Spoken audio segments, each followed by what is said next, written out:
Hey, what's going on, everybody? Welcome back to the channel. Today we're here on Lake Chickamauga. It is early October, and if you've been out recently, this time of year, you've probably noticed there is a ton of shad movement, and primarily in the backs of creeks.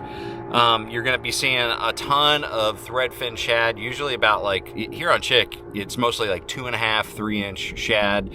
Of course, other size class of shad live in this lake, and even in the backs of the creeks, they're around. But predominantly, those smaller bait fish is what you're seeing. And that is great. It's great that we know where the shad is, and that way we can kind of narrow down our search, and we know that there's bass around. But one of the biggest challenges that this time of year poses for us is the fact that there's almost too much shad in the backs of these creeks sometimes. And when you get so much bait in an area, the fish get super, super particular as far as the size class of bait that they're willing to eat, right? Because they're so used to seeing 2.5 and 3-inch shad that, if you throw like a chatterbait, for instance, I was just throwing one. If you throw a chatterbait that's a total of this is a bad example, but it's probably about 6 inches long altogether. Even though it imitates a shad really well, it's not the right size. And so you'll find that it gets really frustrating, because a lot of times you'll see the bass coming up in school and on these fish occasionally, but you're just not able to get any bites. So anyways, one of the things that I've learned to do to really combat this issue is to fish smaller baits. And I found a bunch of smaller baits that I really like this time of year, but there's one in particular that I really, really love, and it is called the Z-Man MinnowZ. So this one right here, I've done a ton of videos on the MinnowZ. To me, when I first started using it, it just, I used it because I work with Z-Man. But I soon realized that it has a very unique action for a swim bait.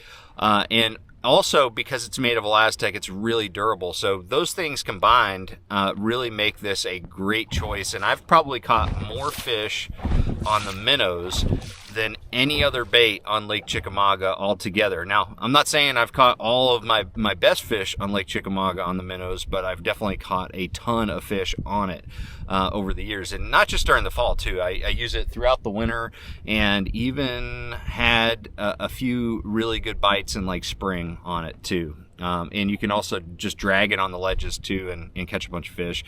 And so great bait.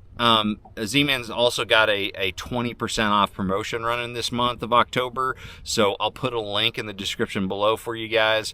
But it is a awesome bait. This is my favorite color too, pearl blue glimmer. They've got a bunch of great colors. There's one called mud minnow that looks like a Tennessee shad really good, so I've been experimenting with that one. It's pretty new.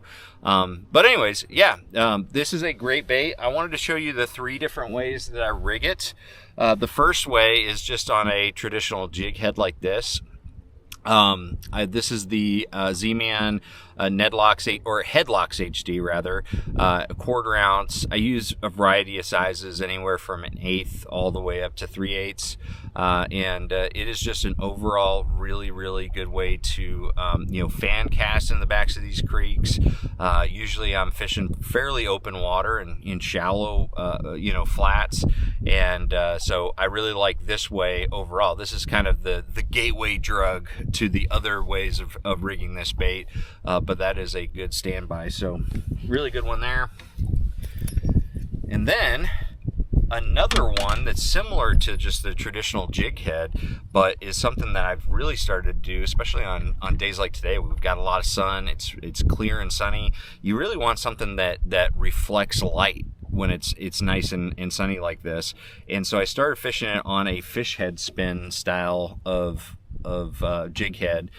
You see that little blade down there creates a lot of flash, reflects a lot of the sunlight, and I really do think that flash is something that you can add to baits that will help you catch more fish under, you know, sunny conditions. And so I've started to do that a lot. So I'm fishing it exactly the same as the just regular exposed hook jig head, but I'm just, you know, fishing it in a certain condition. I'm not fishing in cloudy conditions. It's just for sunny. So that's a really good one. I will mention that using a underspin like this, I'll put this one in the description below. I like this one. This is the Dirty Jigs one, the Tactical Bassin, I think, signature series. It's got a nice strong hook on it, so I can use it on heavier tackle. But anyways, you know, this one makes the bait track a little bit straighter. It doesn't wobble as much, which a lot of times is a good thing. So it's a little bit different, but it works really, really well as well. And then finally, let's see if I can find it. I didn't take it out yet.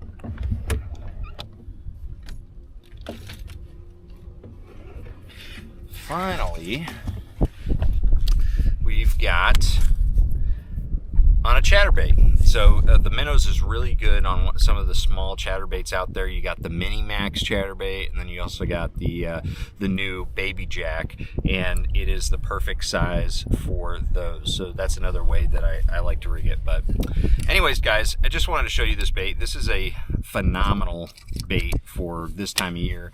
You know, if you're in a situation where you've got bass all around, they're feeding on shad, and you just don't have anything that matches those really small shad, try a MinnowZ, man, and even cut it down a little bit. You can see on this one, I've actually cut, you know, about a quarter to maybe even a ½ inch off of that bait to shorten it up even a little bit, because you have to compensate for the additional length of the jig head too, and it does make a difference. Believe me, I've experimented with it quite a bit.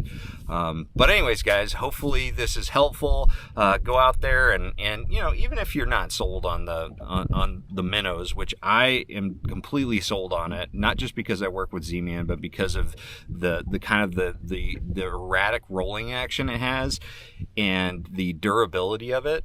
Even if you're not sold on it, you know, just using a small swim bait this time of year can just produce a lot of bites. So anyways, guys, take it for what it's worth. I'm going to see you out on the water. Make sure you trust the process.